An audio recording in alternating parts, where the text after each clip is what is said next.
Etrafımız nurg'unlagan to'g'ri gaplar bilan qo'rshalgan bir holda yashayapmiz. Hammadan faylasuf, hammadan noit donishmand, noit aqlli, hammadan nima degan gaplar to'g'ri bir davrda yashayapmiz. Shunda Instagramni, Facebookni va yoki sosyal medyada har qanday bir narsa ochgan vaqtimizda har bir odam birdan ajoyib falsafiy gaplar bilan o'tirg'i chiqadi. Ba'zi narsalar yuz minglab, millionlab saqlandi, taqtildi xalqlar tarafidan. Nurg'unlagan to'g'rilar bor. Haqiqatan. Bularning ichidagi bizga eng xush yoqadigan va bizni nihoyat rohatlatadigan bir to'g'ri bor. U bo'lsa-mu, sen baxtli bo'l. Sen o'zingni baxtli his qil. Mushi yetadi. O kadar hayatında onu zo'lab, bunu zo'lab, uy, mashina, bolam, kalam deb, eng oxirida nimaga erishdim? Hech nima yo'q o'rtalikda. Hozirning o'zida yasha. O öğretinin g'imini qilma, o'tib ketgan kunga unda qilma. Sen hozirning o'zida bir kuning baxtli o'sa, shukr qil, qanoat qil. Bu xatomi? Yo'q, to'g'ri. Ammo to'g'rilarning hammasi bizga nisbatan go'zal bir kunlarni ato qilayotamdi degan vaqtida bu yerga kelgan vaqtda bir savol qo'yishimizga to'g'ri kelyotdi. Masalan, biz jiq narsa o'ylamadik. Uylarimizni chiroyli o'zimiz xohlagancha gilamlarimizni silib, ko'plarimiz bilan o'tiraylik dedik. Naqshlarimizni o'zimizning naqshlarini qilaylik, pul topganlar dedik. Yog'liqimizni chiroyli atili. O'zimizning to'y-to'ykunlarini qilaylik, daplarimizni chalaylik, namozlarimizni qilaylik, masjidimizga boraylik. Xohlagan bo'yicha o'zimiz burundan mushta yashab kelib o'tibganmiz, shunchalik yashaylik dedik.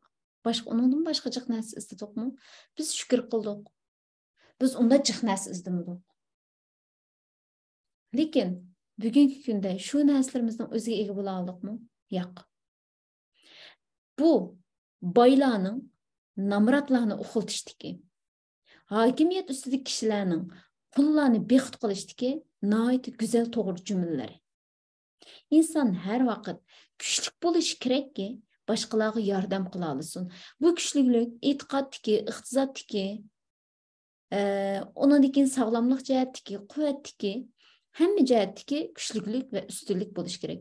İnsan mana shu ustunlik uchun ustun bir ana, ustun bir o'qirman, ustun bir uyg'ur, ustun bir inson, ustun bir lider, ustun bir o'qituvchi, ustun bir qo'shni, ustun bir do'st, ustun bir bola, ustun bir ota-ona, ustun bir millet vatanning a'zosi bo'lish uchun tirishish kerak. Faqat o'zining baxtli bo'lishi yetmaydi. Chunki insonning baxti o'ziga bog'liq bo'lgan bir narsa emas. Agar o'zimizga bog'liq bo'lgan bo'lsa, bugunning o'zida bizning yeydiganimiz kammi, ichadiganimiz kammi? Biz quyosh nurini ko'rib yashayapmiz. Nima uchun ichimizda liqqida bir baxt bilan uf deyapmiz? Demak, baxt faqat bizga aloqador narsa emas.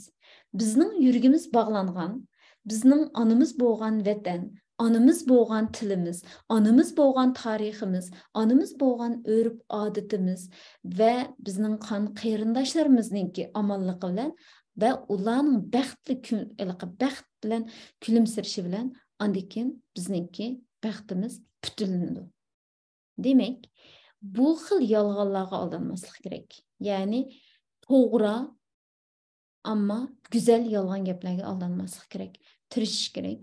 Albatta to'g'ri shaklda o'zini xo'rtib yo'q qilish badaliga emas, balki davomli o'zini kuchlantirish orqali tirishish kerak deb o'ylayman.